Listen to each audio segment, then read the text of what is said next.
돈도 있고 일자리도 있는데 왜 사람들은 그 도시를 떠날까요? 나는 오래전 겨울 강원도의 한 탄광 도시를 지나던 날을 아직도 기억합니다. 눈이 많이 내린 오후였습니다. 버스에서 내리자 가장 먼저 보인 것은 텅 빈 상가와 빛바랜 간판이었습니다. 한때 수많은 사람으로 가득했을 거리는 너무 조용해서 멀리서 떨어지는 눈소리까지 들릴 것 같았습니다. 길가의 작은 식당 앞에서 한 노인이 의자에 앉아 있었습니다. 이른이 훌쩍 넘어 보이는 그는 두꺼운 작업복을 입고 있었습니다. 옷소매에는 오래된 검은 얼룩이 남아 있었습니다. 나는 그에게 이곳에서 오래 사셨느냐고 물었습니다. 노인은 한참 거리를 바라보다가 말했습니다. 40해를 탄광에서 살았습니다. 이 길에는 예전에 새벽 2시까지 불이 꺼지지 않았습니다. 그가 젊었을 때 이 도시는 돈과 사람으로 넘쳐났습니다. 전국에서 청년들이 가방 하나만 들고 찾아왔고 하숙집에는 빈 방이 없었습니다. 광부들이 퇴근하는 시간이 되면 식당마다 막걸리 잔 부딪히는 소리가 들렸고 시장은 밤늦도록 밝았습니다. 노인은 그 시절을 떠올리며 웃었습니다. 그때는 이곳에서 평생 살 줄 알았습니다. 탄광이 문을 닫을 거라고는 누구도 생각하지 않았지요. 그러나 시대는 변했습니다. 연탄은 가스와 전기로 바뀌었고 탄광은 하나둘 문을 닫았습니다. 일자리가 줄자 가장 먼저 젊은 사람들이 떠났습니다. 젊은 사람이 떠나니 아이가 사라졌고 아이가 없으니 학교가 문을 닫았습니다. 산부인과와 소아과가 사라지고 상점과 식당도 손님을 잃었습니다. 노인의 아들과 딸도 수도권으로 떠났습니다. 손자는 이곳에 와본 적도 거의 없다고 했습니다. 서울에 불을 밝힌 석탄은 여기서 나왔습니다. 그런데 그 불을 켜낸 사람들의 마을은 지금 이렇게 어두워졌습니다. 노인의 목소리에는 원망보다 허무함이 더 깊게 묻어 있었습니다. 나는 그날 빈 거리를 걸으며 한 가지를 생각했습니다. 이 도시는 탄광이 문을 닫은 날부터 죽기 시작한 것일까? 아니면 탄광이 영원할 것이라 믿으며 다른 미래를 준비하지 않았을 때부터 이미 늙어가고 있었던 것일까? 부처님께서는 모든 것은 변한다고 말씀하셨습니다. 젊음도 변하고 건강도 변하며 직업과 산업과 도시의 운명도 변합니다. 이것이 무상입니다. 그러나 사람들은 변하는 것을 영원한 것처럼 붙잡습니다. 지금 돈을 벌게 해주는 일이 앞으로도 계속될 것이라 믿고 오늘 나를 필요로 하는 회사가 평생 나를 지켜줄 것이라 생각합니다. 부모는 자식이 자신이 원하는 모습으로 살아줄 것이라 믿고 어떤 사람은 집 한 채가 노후 전체를 책임져 줄 것이라 확신합니다. 그 믿음이 반드시 나쁜 것은 아닙니다. 하지만 그것만이 유일한 길이라고 믿는 순간 집착이 시작됩니다. 한 가지 산업에만 의존했던 도시가 산업의 쇠퇴와 함께 무너진 것처럼 사람도 한 가지 역할에 자신의 전부를 걸면 그 역할이 사라질 때 삶 전체가 흔들립니다. 50대의 한 남자가 저를 찾아온 적이 있습니다. 그는 30년 동안 한 회사에서 일했습니다. 회사의 성장과 자신의 삶을 같은 것으로 여겼습니다. 주말에도 회사 일을 했고 가족보다 직장 동료들과 더 많은 시간을 보냈습니다. 그러던 어느 날 구조조정 통보를 받았습니다. 그는 내 앞에 앉아 말했습니다. 스님, 저는 이제 아무것도 아닙니다. 나는 물었습니다. 직장을 잃었는데 왜 당신 자신까지 없어졌습니까? 그는 대답하지 못했습니다. 그는 오랫동안 자신의 이름보다 직함으로 불렸습니다. 사람들이 고개를 숙여 인사한 것도 자신이 아니라 명함 때문일지 모른다는 생각이 들자 두려워졌습니다. 회사가 사라지니 자신을 설명할 말이 없어진 것입니다. 그러나 회사가 그를 내보냈다고 해서 그가 평생 쌓아온 경험과 성실함까지 사라진 것은 아니었습니다. 후배를 가르치던 능력, 문제를 해결하던 지혜, 가족을 책임지려 했던 마음은 여전히 남아 있었습니다. 문제는 그가 자신에게 단 하나의 길만 있다고 믿었다는 것입니다. 도시도 마찬가지입니다. 탄광이 사라질 수 있다는 사실을 인정하지 않았고 농업에 더 적은 사람이 필요해질 수 있다는 변화를 준비하지 않았습니다. 과거의 영광이 너무 컸기에 새로운 길을 찾는 일이 오히려 두려웠습니다. 사람은 익숙한 고통보다 낯선 가능성을 더 무서워할 때가 있습니다. 노인은 내게 말했습니다. 다시 탄광이 열리면 이 도시도 살아나지 않겠습니까? 나는 쉽게 대답할 수 없었습니다. 과거의 영광을 다시 불러오는 것이 언제나 회복은 아니기 때문입니다. 이미 세상이 달라졌다면 살아남기 위해 필요한 것은 과거로 돌아가는 일이 아니라 새로운 모습으로 태어나는 일일 수 있습니다. 우리는 살아가면서 자주 같은 실수를 합니다. 장사가 예전처럼 되지 않는데도 방법을 바꾸지 않습니다. 자녀가 이미 어른이 되었는데도 어린아이처럼 통제하려 합니다. 몸이 늙어가는데도 젊을 때와 같은 방식으로 일하려 합니다. 세상이 달라졌는데도 예전에는 이랬다는 말만 반복합니다. 과거를 기억하는 것은 필요합니다. 그러나 과거를 붙잡고 현재를 거부하면 기억은 힘이 아니라 족쇄가 됩니다. 업은 과거에 지은 죄에 대한 벌만을 뜻하지 않습니다. 반복된 생각과 행동이 만들어내는 방향입니다. 한 도시가 수십 년 동안 한 산업만 선택하면 그것이 도시의 업이 됩니다. 한 사람이 평생 한 회사, 한 자식, 한 재산에만 의존하면 그것 역시 삶의 방향이 됩니다. 그 방향은 익숙할 때는 안전해 보입니다. 그러나 조건이 변하는 순간 가장 큰 위험이 됩니다. 나는 노인에게 물었습니다. 탄광이 다시 열리지 않는다면 이 도시는 무엇으로 살아야 할까요? 그는 오랫동안 대답하지 못했습니다. 그러다 조용히 말했습니다. 우리는 그런 생각을 해본 적이 없습니다. 바로 그 말 속에 이 도시의 아픔이 있었습니다. 미래가 오지 않은 것이 아니라 미래를 생각하지 않은 시간이 너무 길었던 것입니다. 당신의 삶도 한번 돌아보십시오. 지금 당신을 지탱하는 가장 큰 것은 무엇입니까? 직장입니까? 자녀입니까? 집입니까? 배우자입니까? 그것이 사라지거나 달라져도 당신은 다시 살아갈 수 있습니까? 이 질문은 불행을 불러오기 위한 것이 아닙니다. 오히려 불행 앞에서 무너지지 않기 위한 준비입니다. 오늘 종이에 3가지를 적어 보십시오. 첫째, 지금 나를 먹여 살리고 있는 것. 둘째, 그것이 앞으로 5년이나 10년 안에 달라질 가능성. 셋째, 오늘부터 준비할 수 있는 2번째 길. 2번째 길은 거창하지 않아도 됩니다. 새로운 기술을 배우는 일, 작은 부업을 준비하는 일, 건강을 돌보는 일, 오랫동안 끊어진 관계를 회복하는 일도 좋습니다. 재산을 한 곳에만 두지 않듯 삶의 의미도 한 곳에만 맡기지 마십시오. 자녀가 내 뜻대로 살지 않아도 살아갈 이유가 있어야 하고 직장이 사라져도 나를 설명할 수 있는 가치가 있어야 합니다.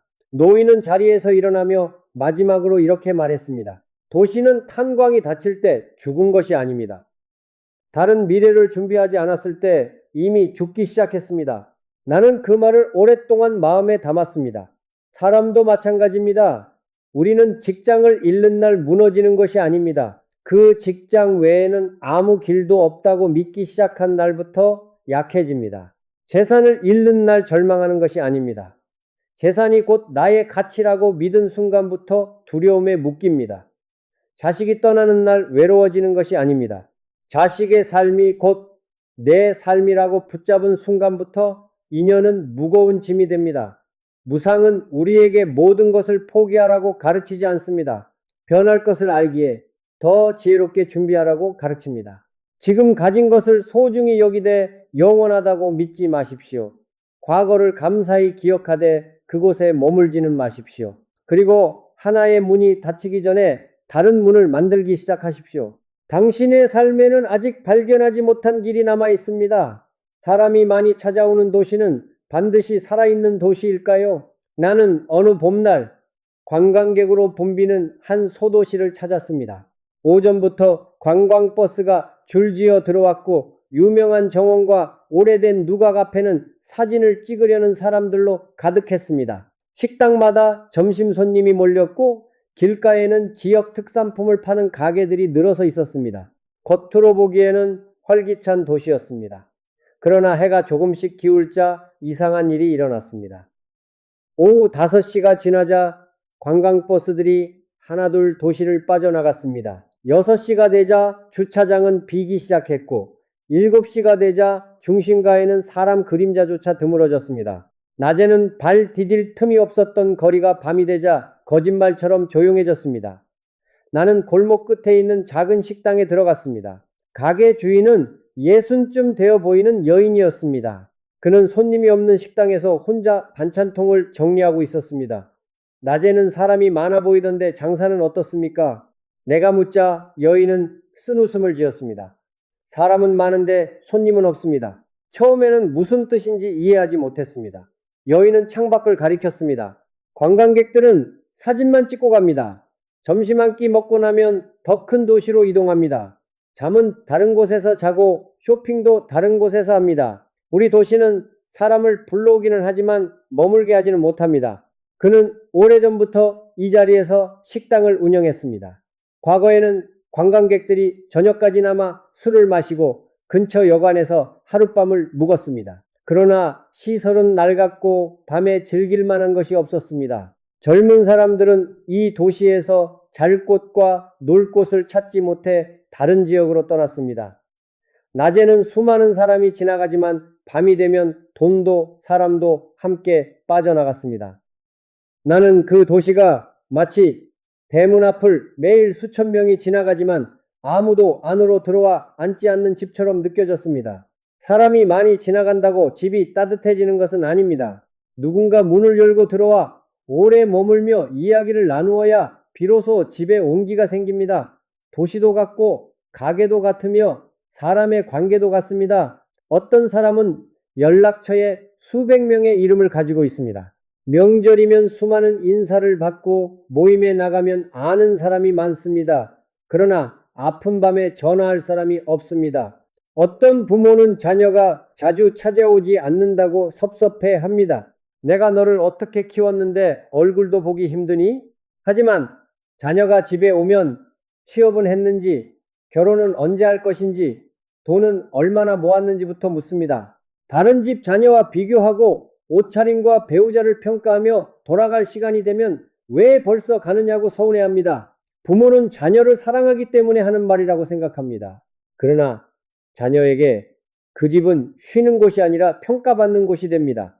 결국 방문하는 시간은 점점 짧아지고 전화를 받는 횟수도 줄어듭니다. 부모는 말합니다. 요즘 자식들은 정이 없다. 그러나 한 번은 물어보아야 합니다. 내 곁은 누군가가 머물고 싶은 자리인가? 그 관광도시도 사람들을 불러오기 위해 많은 돈을 썼습니다. 축제를 열고 커다란 조형물을 만들고 화려한 홍보 영상을 제작했습니다. 하지만 정작 사람들이 가장 불편해하는 오래된 숙소와 부족한 화장실, 어두운 밤거리와 불친절한 안내는 오랫동안 그대로였습니다. 큰 것을 보여주는 데는 돈을 썼지만 사람이 머무는 데 필요한 작은 것들은 돌보지 않았습니다. 식당 주인도 마찬가지였습니다. 그는 손님이 줄어들 때마다 간판을 새로 달았습니다. 가게 앞에 더 큰 현수막을 걸고 텔레비전에 소개된 집이라는 문구를 붙였습니다. 그러나 손님들은 여전히 다시 오지 않았습니다. 어느 날 젊은 관광객이 식사를 마치고 조심스럽게 말했습니다. 음식은 맛있는데 화장실이 너무 불편하고 저녁에는 문을 일찍 닫아서 다시 오기는 어려울 것 같아요. 여인은 처음에는 화가 났습니다. 요즘 젊은 사람들은 음식 맛보다 그런 것만 따진다. 그러나 며칠 뒤 그는 가게를 천천히 둘러보았습니다. 낡은 의자, 어두운 조명, 손을 씻기, 불편한 화장실, 메뉴를 물어봐도 무뚝뚝하게 대답하던 자신의 모습을 보았습니다. 그는 손님이 없다고 세상을 원망했지만 손님이 머물고 싶어하는 이유를 만든 적은 없었습니다. 부처님께서는 모든 인연이 조건에 따라 생겨난다고 하셨습니다. 사람이 떠나는 데에도 조건이 있고 머무는 데에도 조건이 있습니다. 사람을 억지로 붙잡을 수는 없습니다. 하지만 존중받고 편안하며 다시 오고 싶은 조건은 만들 수 있습니다. 사랑도 마찬가지입니다. 가지 마라라고 말하는 것보다 함께 있을 때 마음이 편안하게 해주는 것이 더 중요합니다. 자주 연락해라라고 요구하는 것보다 연락했을 때 비난과 충고부터 하지 않는 것이 더 중요합니다. 우리 집에 자주 와라라고 말하는 것보다 돌아온 사람이 쉬고 웃을 수 있는 집을 만드는 것이 먼저입니다. 한 여인이 나를 찾아와 며느리가 자신을 피한다고 하소연한 적이 있습니다. 그는 며느리가 명절에도 오래 있지 않고 손주도 자주 보여주지 않는다고 서운해했습니다. 나는 물었습니다. 며느님이 오면 가장 먼저 무슨 말씀을 하십니까? 여인은 잠시 생각하다가 말했습니다. 아이는 왜 그렇게 말랐는지, 반찬은 제대로 해 먹이는지, 둘째는 언제 가질 건지 물어봅니다. 가족이니 그런 말도 못합니까? 가족이기에 더 조심해야 할 말이 있습니다. 걱정이라는 이름으로 반복되는 질문은 상대에게는 평가와 압박이 될 수 있습니다. 사랑은 가까이 있다는 이유로 상대의 마음을 함부로 만져도 된다는 허락이 아닙니다. 나는 그에게 다음 명절에는 며느리에게 아무것도 묻지 말고 한 문장만 말해보라고 했습니다. 오느라 고생했다. 여기서는 편히 쉬어라. 처음에는 그것이 무슨 도움이 되느냐고 했습니다. 그러나 실제로 그렇게 말해보니 며느리가 이전보다 오래 앉아 이야기를 나누었다고 했습니다. 사람은 자신을 고치려는 자리보다 자신을 받아주는 자리에 더 오래 머뭅니다.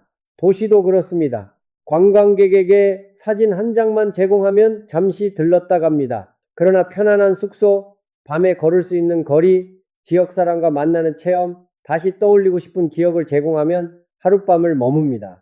하룻밤이 이틀이 되고 한 번의 방문이 다시 찾는 인연이 됩니다. 식당 주인은 간판을 새로 만드는 일을 멈추었습니다. 대신 화장실을 고치고 조명을 밝게 바꾸었습니다. 메뉴를 줄이고 지역에서 나는 재료로 저녁 한 상을 만들었습니다. 혼자 여행하는 사람도 편히 앉을 수 있는 작은 자리를 마련했습니다. 그리고 손님이 들어오면 예전처럼 빨리 주문하라고 재촉하지 않았습니다. 천천히 보세요. 여행은 어떠셨어요? 그 한마디로 대화가 시작되었습니다. 어느 날 두 젊은 여행자가 저녁을 먹으며 근처에 하룻밤 묵을 곳이 있느냐고 물었습니다. 여인은 동네에 오래된 한옥을 고쳐 운영하는 부부를 소개했습니다. 다음날 그 여행자들은 다시 식당에 와 아침을 먹었습니다. 큰 변화는 아니었습니다. 도시 전체가 하루아침에 살아난 것도 아닙니다. 그러나 한 사람이 사람을 스쳐가는 숫자가 아니라 머물 수 있는 인연으로 보기 시작한 순간 작은 변화가 시작되었습니다. 오늘 당신의 삶에도 많은 사람이 지나갈 수 있습니다. 자녀, 친구, 손님, 이웃이 잠시 곁에 왔다가 떠납니다. 그들이 떠날 때 무조건 붙잡지 마십시오. 먼저 물어보십시오. 내 곁은 편안했는가? 나는 상대의 말을 들었는가? 사랑한다고 말하면서 끊임없이 평가하지는 않았는가?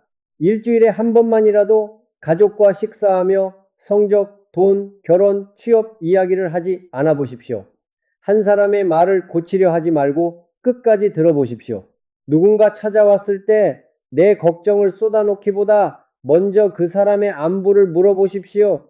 가게를 운영한다면 손님의 숫자만 세지 말고 왜 다시 오지 않는지 살펴보십시오. 도시와 부동산에 투자한다면 낮에 유동 인구만 보지 말고 밤에도 사람이 머무는지 확인하십시오. 숙박과 병원, 문화와 교통이 있는지 보십시오. 사람을 불러오는 것은 홍보일 수 있습니다. 그러나 사람을 머물게 하는 것은 편안함과 신뢰, 그리고 삶입니다. 도시가 살아있다는 것은 사람이 많이 지나간다는 뜻이 아닙니다. 누군가 그곳에서 자고, 먹고, 아이를 키우며 내일도 머물고 싶어 한다는 뜻입니다. 사람도 마찬가지입니다.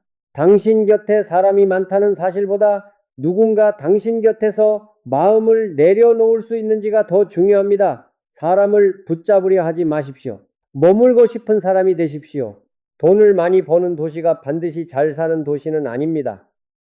나는 어느 여름 첨단 산업단지가 들어선 한 지방 도시를 찾았습니다.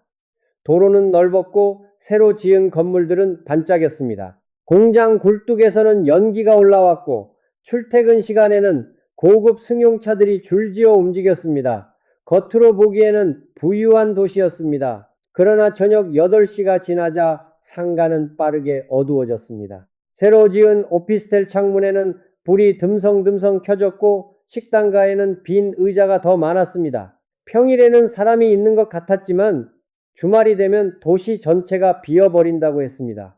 그곳에서 39살의 한 엔지니어를 만났습니다. 그는 국내에서도 손꼽히는 기업에 다니고 있었고 연봉도 높았습니다. 그러나 가족은 2시간 떨어진 대도시에 살고 있었습니다. 왜 가족과 함께 살지 않습니까? 내가 묻자 그는 잠시 웃다가 말했습니다. 여기에는 회사는 있지만 생활이 없습니다. 아내는 아이의 학교 때문에 이사를 거부했습니다. 큰 병원도 멀었고 아이가 다닐 학원과 문화시설도 부족했습니다. 아내가 몸이 아팠을 때 갈 만한 병원을 찾으려면 다른 도시로 가야 했고 주말에 가족과 시간을 보낼 장소도 많지 않았습니다. 그는 월요일 새벽에 혼자 이 도시로 와서 금요일 저녁이면 다시 가족에게 돌아갔습니다. 평일에는 회사 근처 원룸에서 잠만 잤습니다. 퇴근 후에는 편의점에서 간단히 식사했고 필요한 물건은 온라인으로 주문했습니다. 그가 받는 높은 월급은 이 도시에서 벌렸지만 대부분 다른 도시에서 쓰였습니다. 아이의 학원비, 가족의 병원비, 쇼핑과 외식, 주택, 대출까지 모두 가족이 사는 대도시로 흘러갔습니다. 그는 씁쓸하게 말했습니다. 저는 이 도시에서 돈을 벌지만 이곳에서 살지는 않습니다. 그 한마디가 오랫동안 마음에 남았습니다. 도시는 공장과 사무실만 있다고 살아나는 것이 아닙니다. 사람은 일하기 위해서만 사는 존재가 아니기 때문입니다. 아프면 치료받을 곳이 필요하고 아이를 키울 학교가 필요합니다. 저녁에 걸을 거리와 가족이 쉴 공간이 필요합니다. 친구를 만나고 취미를 즐기며 늙어서도 버틸 수 있다는 믿음이 있어야 뿌리를 내립니다. 일자리만 주고 삶을 주지 못하는 도시는 사람을 붙잡을 수 없습니다. 물은 높은 곳에서 낮은 곳으로 흐릅니다. 돈도 머물 이유가 있는 곳으로 흐릅니다. 아무리 큰 돈을 벌어도 소비와 교육과 의료가 모두 다른 도시에서 이루어진다면 그 지역에는 숫자만 남고 삶은 남지 않습니다. 불교에서는 인연이 조건을 따라 이어진다고 말합니다. 사람을 머물게 하려면 머물 수 있는 조건이 있어야 합니다. 이것은 도시만의 이야기가 아닙니다. 어떤 아버지는 가족을 위해 돈을 번다고 말합니다. 새벽부터 밤까지 일하고 주말에도 회사에 나갑니다. 아이가 원하는 것을 사주고 좋은 집과 좋은 학교를 위해 더 많은 돈을 법니다. 그러나 어느 날 아이가 말합니다. 아빠는 우리 가족과 사는 사람이야? 아니면 돈만 보내는 사람이야? 그 말을 들은 아버지는 억울해합니다. 내가 누구 때문에 이렇게 일하는데 그런 말을 하니? 하지만 아이는 돈이 필요 없다고 말한 것이 아닙니다. 아버지가 필요하다고 말한 것입니다. 돈은 들어오지만 관계가 빠져나가는 가정이 있습니다. 큰 집을 샀지만 함께 밥 먹는 시간이 없고 자녀 교육에는 많은 돈을 쓰지만 자녀의 마음은 모릅니다. 부부는 서로에게 생활비와 역할만 요구하고 하루에 무슨 일이 있었는지는 묻지 않습니다. 통장은 채워지지만 집안의 대화는 줄어듭니다. 그 가정은 경제적으로는 성장했지만 삶은 가난해질 수 있습니다. 복은 단지 돈을 많이 버는 능력이 아닙니다. 번 돈이 건강과 관계와 마음을 살리는 데 쓰이게 하는 능력도 복입니다. 물은 깨진 그릇에 담기지 않습니다. 그릇이 깨져 있으면 아무리 많은 물을 부어도 모두 새어나갑니다. 돈도 마찬가지입니다. 가족 관계와 생활의 기반이 무너져 있다면 큰 수입도 오래 남지 않습니다. 한 여성이 저를 찾아와 남편이 돈만 알고 가족을 돌보지 않는다고 하소연한 적이 있습니다. 남편은 매달 많은 생활비를 보냈지만 집에는 거의 없었습니다. 아이의 졸업식에도 참석하지 못했고 아내가 수술할 때도 회사 일 때문에 늦게 왔습니다. 남편은 말했습니다. 내가 열심히 일하지 않으면 이 집은 어떻게 유지합니까? 아내는 조용히 대답했습니다. 나는 당신이 돈을 벌지 말라는 게 아니에요. 우리 삶에 함께 있어 달라는 거예요. 남편은 그제야 자신이 가족을 지킨다고 생각하면서 실제로는 가족 밖에서만 살고 있었다는 사실을 보았습니다. 그는 일을 당장 그만둘 수 없었습니다. 그러나 작은 변화를 시작했습니다. 일주일에 2번은 저녁을 가족과 먹었고 그 시간에는 휴대전화를 내려놓았습니다. 아이에게 성적 대신 요즘 무엇이 힘든지 물었습니다. 아내와 한 달에 1번 병원과 생활비, 앞으로의 계획을 함께 정리했습니다. 수입은 달라지지 않았습니다. 그러나 돈이 쓰이는 방향과 가족의 마음은 달라졌습니다. 도시도 그렇게 변해야 합니다. 공장을 유치하는 것만으로 끝나서는 안 됩니다. 직원들이 가족과 함께 살 수 있도록 병원과 학교, 보육과 문화, 교통과 주거를 함께 만들어야 합니다. 사람을 노동력으로만 보면 그 사람은 일을 마치는 순간 다른 곳으로 떠납니다. 사람을 삶의 주인으로 대해야 비로소 뿌리를 내립니다. 부동산에 투자하는 사람도 이 사실을 기억해야 합니다. 높은 연봉을 받는 사람이 많다는 말만 듣고 집을 사서는 안 됩니다. 그 사람들이 실제로 가족을 데려와 사는지 보십시오. 아이들은 어디에서 공부하는지 살펴보십시오. 아픈 사람은 어느 병원으로 가는지 확인하십시오. 주말에 사람들이 도시 안에서 돈을 쓰는지 다른 곳으로 빠져나가는지 보십시오. 저녁 8시 이후 거리에 불이 켜져 있는지도 직접 보십시오. 낮에는 공장과 사무실이 도시를 살아있는 것처럼 보이게 할 수 있습니다. 그러나 밤과 주말은 그 도시의 진짜 삶을 보여줍니다. 도시의 월급이 높다고 해서 집값과 상권이 반드시 살아나는 것은 아닙니다. 돈이 도시 안에서 한 바퀴 돌 수 있어야 합니다. 식당과 병원, 학교와 문화시설, 주거와 서비스업이 서로 연결되어야 합니다. 한 곳에서 벌고 다른 곳에서 모두 쓴다면 그 도시는 거대한 현금 인출기와 다르지 않습니다. 당신의 가정도 한번 돌아보십시오. 가족을 위해 번 돈이 정말 가족의 삶을 살리고 있습니까? 돈을 버느라 건강을 잃고 있지는 않습니까? 아이의 미래를 준비한다며 아이와의 현재를 놓치고 있지는 않습니까? 배우자에게 필요한 것이 더 많은 생활비인지 함께하는 시간인지 물어본 적이 있습니까? 한 달에 단 한 번이라도 가족이 함께 가계부를 보며 돈이 어디로 흐르는지 이야기해 보십시오. 단순히 지출을 줄이기 위한 시간이 아닙니다. 우리 가족이 무엇을 중요하게 여기며 사는지 확인하는 시간입니다. 그리고 매주 정해진 시간에는 돈과 성적, 집값과 걱정 이야기를 잠시 내려놓으십시오. 함께 걷고 밥을 먹고 서로의 말을 들어보십시오. 돈은 삶을 위한 수단이어야 합니다. 삶이 돈을 위한 수단이 되어서는 안 됩니다. 그 엔지니어는 몇 달 뒤 회사를 그만두지 않고도 가족과 더 가까운 곳으로 거처를 옮겼습니다. 출퇴근 시간은 늘었지만 평일에도 아이와 저녁을 먹을 수 있게 되었습니다. 어느 날 딸이 그에게 말했습니다. 아빠가 이제 우리 집에 사는 것 같아. 그 말을 들으며 그는 자신이 오랫동안 높은 연봉을 받고도 가장 귀한 것을 잃을 뻔했다는 사실을 깨달았습니다. 돈이 들어오는 곳이 반드시 살아있는 곳은 아닙니다. 돈과 사람이 함께 머물고 그 돈이 건강과 관계와 다음 세대를 살리는 곳이 진정으로 살아있는 곳입니다. 도시도 그렇고 가정도 그렇습니다. 많이 버는 것만 묻지 마십시오.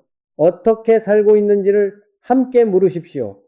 한 도시가 거대한 기업 하나를 품으면 사람들은 안심합니다. 이제 이곳은 절대 무너지지 않을 것이다. 기업이 크고 공장이 넓으며 수많은 사람이 그곳에서 월급을 받는다면 도시의 미래도 함께 보장된 것처럼 느껴집니다. 그래서 지방의 많은 도시는 대기업 하나를 유치하기 위해 오랜 세월 경쟁해 왔습니다. 그러나 나는 한때 대한민국 산업의 심장이라 불리던 도시에서 그 믿음이 얼마나 위험할 수 있는지를 보았습니다. 그곳에서 만난 사람은 65살의 작은 부품 공장 사장이었습니다. 그는 30년 동안 한 대기업에만 제품을 납품했습니다. 처음 거래를 시작했을 때 그의 공장은 직원 5명 뿐이었습니다. 주문이 늘자 공장을 확장했고 새로운 기계를 들였으며 직원도 수십 명으로 늘었습니다. 주변에서는 거래처를 더 만들어야 한다고 조언했습니다. 한 회사에만 의존하면 위험합니다. 그러나 그는 웃었습니다. 이만한 회사가 어디 있습니까? 이 회사가 무너지면 대한민국이 먼저 무너질 겁니다. 그 말에는 자신감이 있었습니다. 매년 주문량은 늘었고 은행도 대기업 납품 실적을 믿고 돈을 빌려주었습니다. 그는 더 큰 공장을 짓기 위해 대출을 받았고 최신 설비를 들였습니다. 아들에게도 말했습니다. 이 공장은 네가 이어받으면 된다. 우리 집은 이제 걱정이 없다. 그러던 어느 날 한 장의 공문이 도착했습니다. 대기업이 핵심 생산 라인을 해외로 이전하며 납품 물량을 크게 줄인다는 내용이었습니다. 처음 그는 믿지 않았습니다. 담당자에게 전화를 걸었고 수십 년간 거래한 관계를 이야기했습니다. 그러나 기업의 결정은 이미 끝난 뒤였습니다. 시장과 비용, 세계 경쟁이라는 말이 돌아왔습니다. 30년의 신뢰와 의리는 한 장의 계약보다 강하지 않았습니다. 주문은 급격히 줄었고 설비 대출은 그대로 남았습니다. 다른 거래처를 찾으려 했지만 그의 기계와 기술은 한 회사의 부품에 맞춰져 있었습니다. 새로운 제품을 만들려면 다시 큰 돈이 필요했습니다. 결국 그는 직원들을 한 명씩 불러야 했습니다. 미안합니다. 더는 함께 일하기 어렵습니다. 그곳에서 20년을 일한 한 직원이 물었습니다. 사장님, 우리는 이제 어디로 갑니까? 사장은 대답하지 못했습니다. 마지막 직원이 떠난 날, 그는 밤늦도록 텅 빈 공장에 남아 있었습니다. 멈춰버린 기계를 천으로 닦고 기름이 묻은 바닥을 쓸었습니다. 다시는 돌아가지 않을 기계를 닦는 그의 모습은 마치 지나간 세월을 붙잡으려는 사람처럼 보였습니다. 그는 나에게 말했습니다. 나는 회사가 우리를 버렸다고 생각했습니다.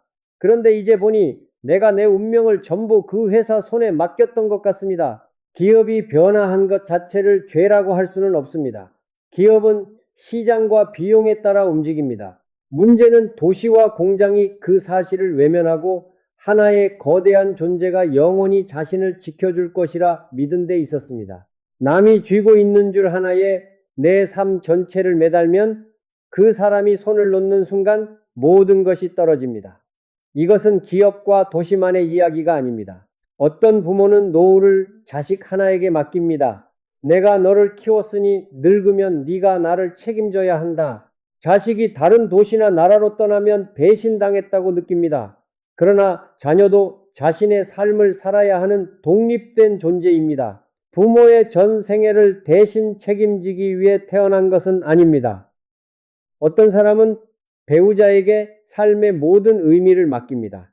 배우자가 떠나거나 먼저 세상을 떠나면 살아갈 이유가 사라졌다고 말합니다. 어떤 사람은 집 한 채가 노후를 모두 지켜줄 것이라 믿습니다.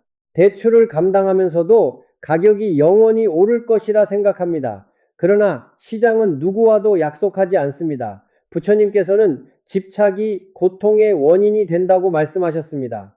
집착은 무언가를 사랑하고 소중히 여기는 것과 다릅니다. 집착은 그것이 변해서는 안 된다고 요구하는 마음입니다. 기업은 떠날 수 있고 자식은 자기 길을 갈 수 있으며 부동산 가격도 오르내릴 수 있습니다. 몸과 건강도 변합니다. 그것을 인정하지 않으면 변화가 찾아오는 순간 배신처럼 느껴집니다. 그 도시에는 또 다른 문제가 있었습니다.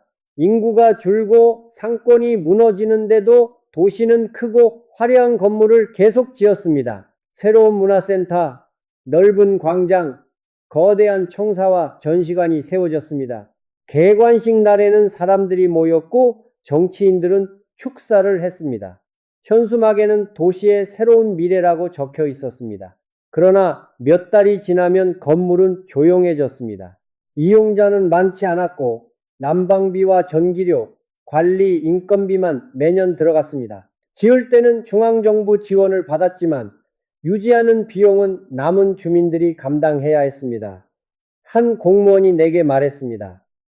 처음에는 짓기만 하면 사람이 올 줄 알았습니다. 그러나 사람은 건물을 보기 위해 평생 머물지 않습니다. 병원과 학교, 일자리와 관계, 일상의 편리함이 있어야 살아갑니다. 화려한 외형은 잠시 눈을 끌 수 있지만 삶을 대신할 수는 없습니다. 가정에서도 비슷한 일이 일어납니다. 어떤 부모는 자녀의 결혼식을 위해 감당하기 어려운 빚을 냅니다. 남들에게 초라해 보이고 싶지 않기 때문입니다. 결혼식은 하루 동안 화려하지만 신혼부부는 그 뒤로 오랫동안 빚을 갚아야 합니다. 어떤 사람은 비상금도 없으면서 비싼 자동차를 삽니다. 사람들에게 성공한 사람으로 보이고 싶기 때문입니다. 그러나 병이 오거나 일자리를 잃으면 차는 체면이 아니라 무거운 짐이 됩니다.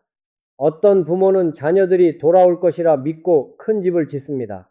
방은 많지만 자녀가 돌아왔을 때 편히 이야기할 따뜻한 분위기는 없습니다. 결국 방은 비어 있고 유지비만 남습니다. 우리는 자주 사용할 것을 만드는 것이 아니라 보여줄 것을 만듭니다. 삶을 편하게 하는 것보다 체면을 지켜주는 것에 더 많은 돈을 씁니다. 이것은 개인의 허영만이 아닙니다. 집단의 허영도 있습니다. 주민은 줄어드는데 도시의 이름과 행정 조직은 그대로 유지하려 합니다. 이웃 지역과 시설을 함께 쓰면 비용을 줄일 수 있지만 자신의 권한과 자리를 잃을까 두려워 통합을 거부합니다.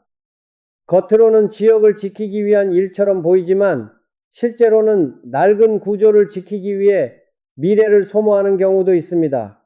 나는 그 공장 사장에게 물었습니다. 다시 시작할 수 있다면 무엇을 다르게 하시겠습니까? 그는 잠시 생각한 뒤 대답했습니다.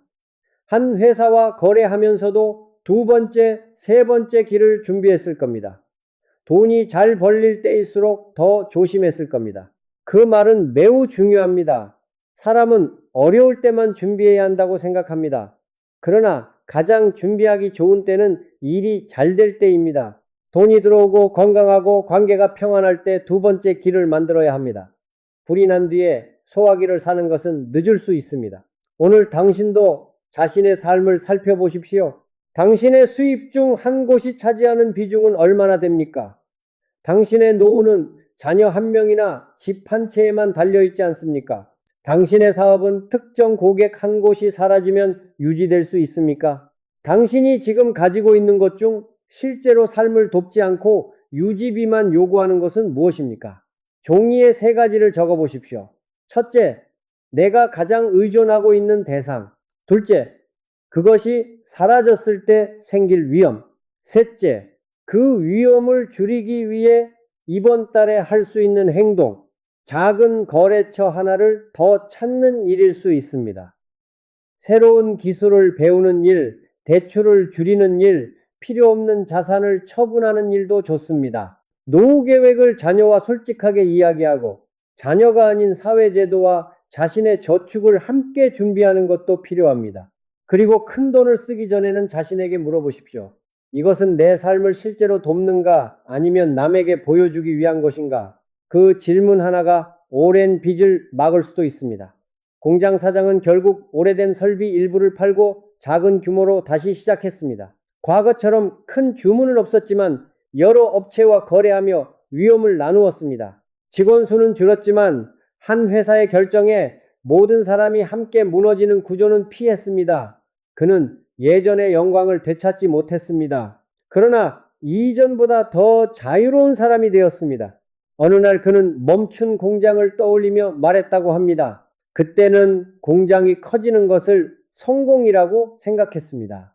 지금은 한 곳에 매이지 않고 오래 버티는 것이 성공이라는 걸 압니다. 도시를 무너뜨린 것은 대기업이 떠난 사건 하나가 아니었습니다.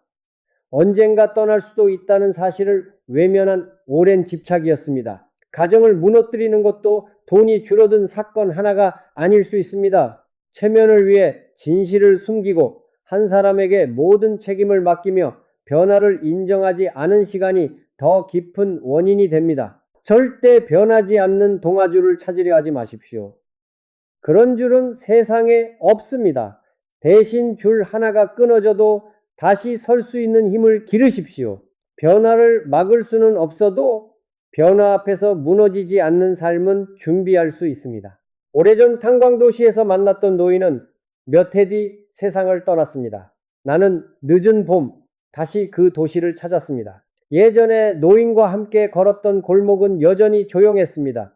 빈집도 많았고 문을 닫은 상점도 그대로 남아 있었습니다.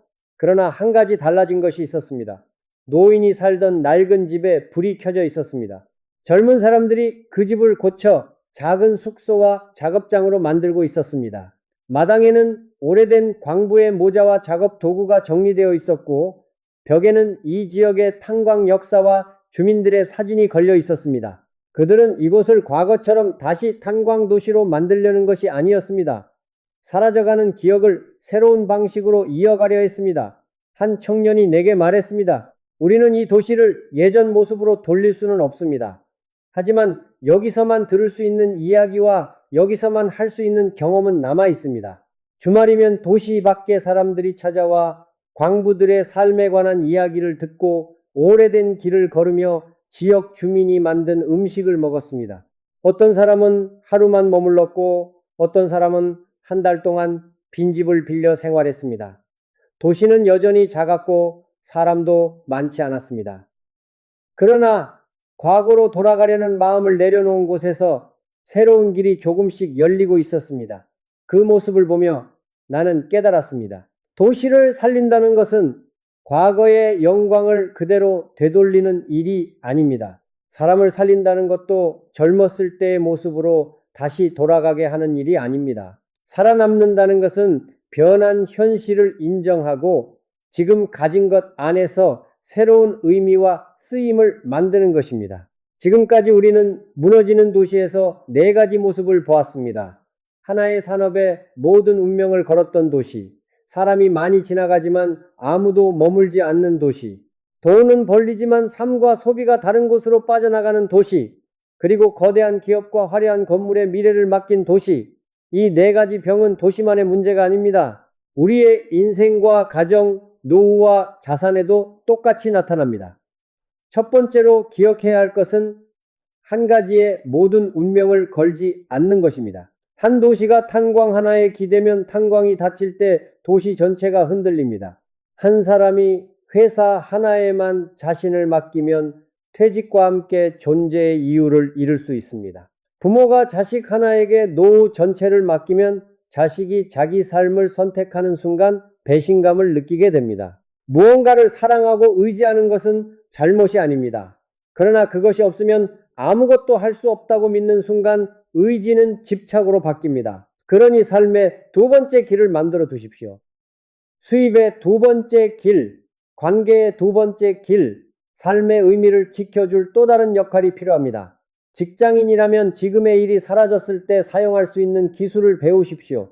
사업을 한다면 한 거래처에만 의존하지 마십시오. 노후를 준비한다면 자녀뿐 아니라 저축과 연금, 사회적 관계를 함께 마련하십시오. 삶의 기둥은 하나보다 여러 개일 때 더 오래 버팁니다. 두 번째로 기억해야 할 것은 사람을 불러오는 것보다 머물게 하는 것이 중요하다는 사실입니다. 관광객 수가 많아도 모두가 사진만 찍고 떠난다면 도시에 남는 것은 적습니다. 자녀가 명절마다 집에 와도 평가와 잔소리만 듣고 돌아간다면 다음 방문은 더 짧아집니다. 사람은 자신이 존중받고 편안하다고 느끼는 곳에 머뭅니다. 가정에서도 마찬가지입니다. 자녀에게 자주 오라고 말하기 전에 왔을 때 편히 쉴 수 있는지 살펴보십시오. 배우자가 말을 줄였다면 무관심하다고 비난하기 전에 내가 상대의 말을 고치려고만 하지는 않았는지 돌아보십시오. 관계가 멀어졌다면 붙잡기 전에 머물고 싶은 조건을 다시 만들어야 합니다. 질문보다 경청을 늘리고 비교보다 존중을 보여주며 걱정이라는 이름의 통제를 줄여야 합니다. 왜 자주 오지 않느냐고 묻는 대신 왔으니 편히 쉬어라 라고 말해 보십시오. 그 한마디가 긴 설득보다 더 오래 사람을 머물게 할 수 있습니다. 세 번째로 기억해야 할 것은 돈이 삶을 살리게 해야 한다는 것입니다. 연봉이 높아도 가족은 다른 도시에 살고 의료와 교육과 소비가 모두 밖으로 빠져나간다면 그 도시는 부유해 보일 뿐 살아있는 것은 아닙니다. 가정도 같습니다. 돈은 많이 벌지만 건강을 잃고 자녀와 대화할 시간을 잃으며 배우자와 서로 낯선 사람이 된다면 그것을 온전한 성공이라 부르기 어렵습니다. 돈은 삶을 위한 수단이어야 합니다. 삶이 돈을 위한 수단이 되어서는 안 됩니다. 한 달에 한 번이라도 가족과 돈의 방향을 이야기해 보십시오. 얼마를 벌었는가만 묻지 말고 그 돈이 우리 가족의 건강과 관계와 미래를 어떻게 살리고 있는지 살펴보십시오. 더 큰 집과 더 비싼 물건을 얻는 동안 함께하는 시간을 잃고 있지는 않은지 확인하십시오. 돈이 들어오는 것보다 어디에서 머물고 무엇을 살리는지가 더 중요합니다. 네 번째로 기억해야 할 것은 자신의 운명을 남에게 통째로 맡기지 않는 것입니다. 대기업도 떠날 수 있고 정부 정책도 바뀔 수 있으며 부동산 시장도 영원히 오르지 않습니다. 자식도 부모가 정한 길만 따라 살 수 없습니다. 그런데 우리는 자주 누군가가 내 미래를 책임져 줄 것처럼 믿습니다. 이 회사만 다니면 평생 괜찮을 것이다. 이 집만 가지고 있으면 노후는 해결된다. 우리 아이가 잘 되면 내 인생도 보상받는다. 큰 기업 하나만 들어오면 이 도시는 살아난다. 그러나 세상은 우리와 그런 약속을 하지 않습니다. 부처님께서는 모든 것이 조건을 따라 변한다고 가르치셨습니다. 지혜는 변하지 않는 무언가를 찾는 데 있지 않습니다. 변할 때 다시 설 수 있는 힘을 기르는 데 있습니다. 이제 도시가 살아남기 위해 무엇을 해야 하는지도 분명해집니다.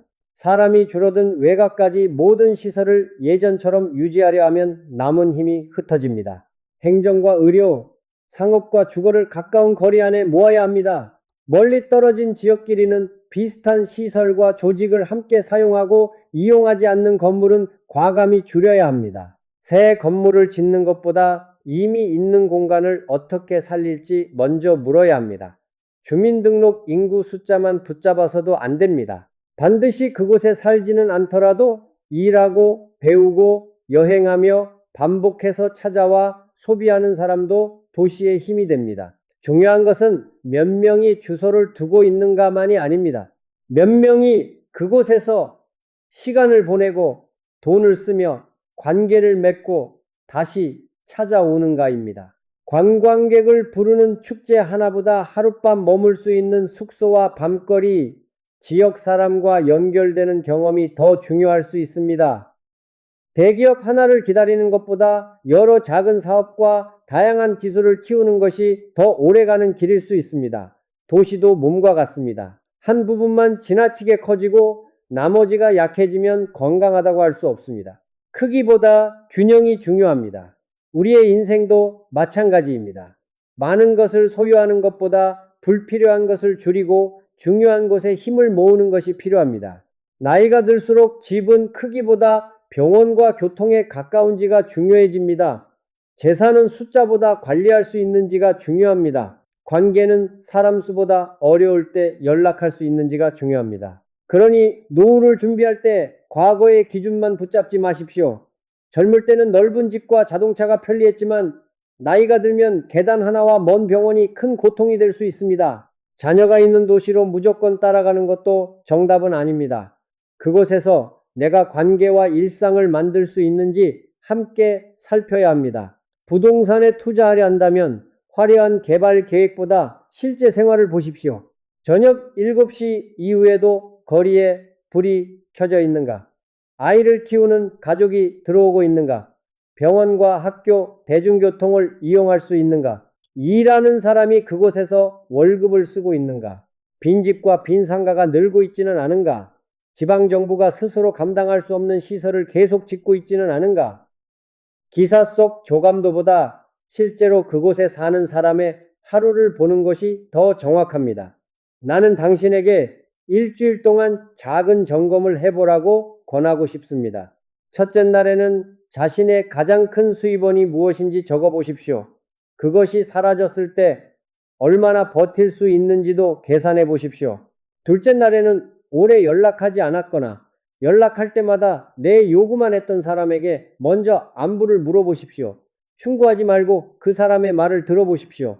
셋째 날에는 가지고 있는 것 중 돈과 힘은 계속 들어가지만 실제 삶에는 거의 도움이 되지 않는 것이 무엇인지 찾아보십시오.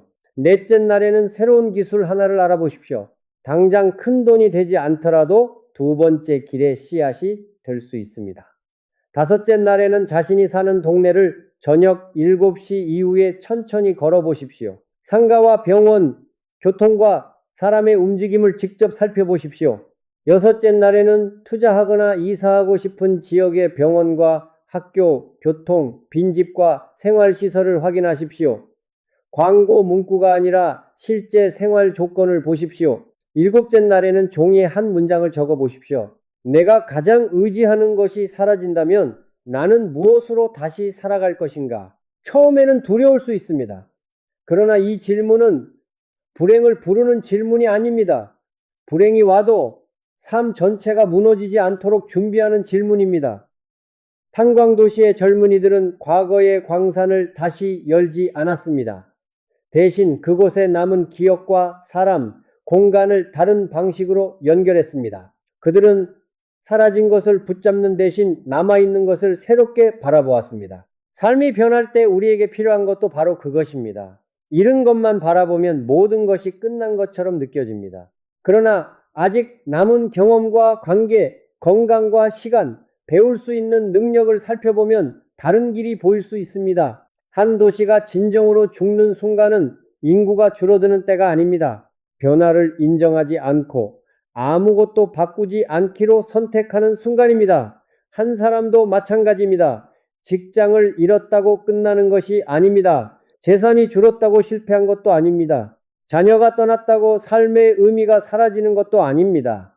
이미 끝난 방식만을 붙들고 새로운 길을 거부할 때 비로소 삶은 멈추기 시작합니다. 사라지는 도시를 보며 남의 불행이라고만 생각하지 마십시오.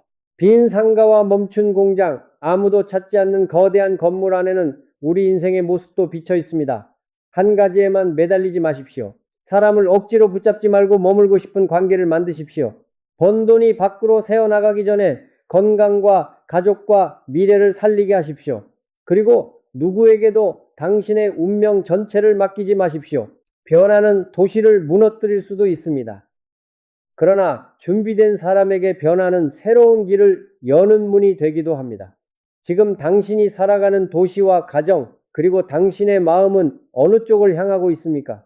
과거의 영광을 붙잡은 채 천천히 비어가고 있습니까? 아니면 현실을 인정하고 남은 힘을 모아 새로운 길을 만들고 있습니까? 미래는 가장 크고 화려한 곳에만 주어지지 않습니다.